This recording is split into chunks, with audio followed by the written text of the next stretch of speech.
The Lives of the Saints by Father Alban Butler, February 9th. Blessed Marianus Scotus of Regensburg. The true name of Mariano Scoto was that of Muak Mac Robar, native of Donegal probably. In his youth he was noted for his physical attractiveness and his great strength, as well as for his piety and the charming simplicity of his manners.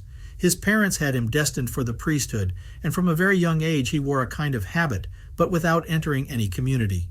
In 1067 he left Ireland with several companions, with the intention of reaching Rome.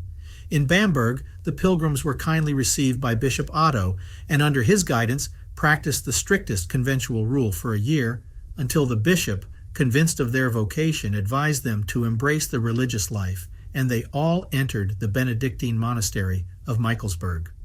Although the monks received them cordially, the young men formed a separate group because they did not know German, and finally withdrew to separate cells in the monastery.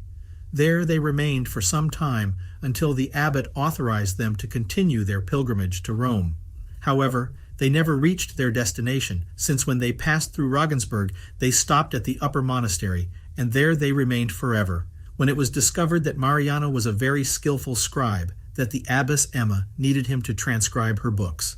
From that moment on, Mariano devoted himself body and soul to copying religious texts with incomparable diligence. His biographer, after speaking of the speed with which he wrote, adds, "Among the works that divine providence deigned to execute through blessed Mariano, I consider the most praiseworthy and admirable the Old and New Testaments, with commentaries and explanations." Blessed Mariano was very zealous in his work and repeated the copying of the sacred texts until they were perfect. The work was incessant, and Mariano performed it as a penance to gain heaven, because all the time he wore coarse habits that mortified him and lived in the most complete austerity.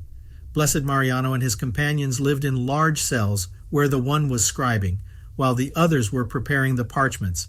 It was at that time that a marvelous case occurred, which is recorded in the Chronicles.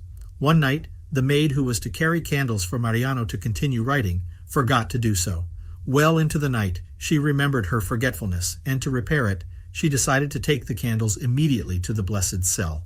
When she arrived, together with another maid, both were astonished to see him writing with his right hand and his left hand raised to illuminate himself with the rays of dazzling light coming from his fingers.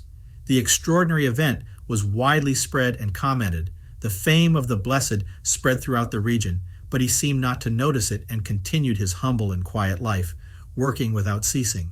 After some time, Mariano thought of resuming his interrupted journey to Rome, but before making a decision, he prayed fervently, asking the Holy Spirit to enlighten him to know whether it was God's will that he should leave or remain in Regensburg.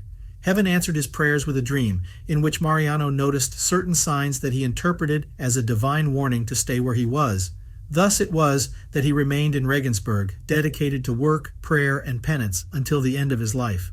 By dint of copying sacred literature, he came to know it deeply, and was not only a theologian, but also a poet. It would be impossible to list all the books he transcribed or wrote. There were innumerable psalteries and small devotionals that left his hands, and were lost in those of poor clerics and pious ladies.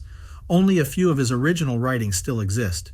In the great library of Vienna there is a manuscript of his epistles of St. Paul and the apocryphal epistle to the Laodiceans. It is written in his characteristic small and delicate handwriting, and his comments in the margin and at the end, the signature of Mariano, with his real name and the surnames of his family written in his native language. Father Dennis S.J., who was librarian at the end of the 18th century, has given an interesting description of this document. The abbess of the upper monastery gave Marianus the church of St. Peter and its adjoining land, where the blessed founded a monastery for the Irish in 1078. The fame of his sanctity attracted many countrymen, and the convent prospered rapidly. Marianus was the first abbot, and the 6 who succeeded him were also Celts, natives of the province of Ulster. This was the origin of the Scottish or Irish monasteries that flourished in southern Germany, some of which later achieved such fame.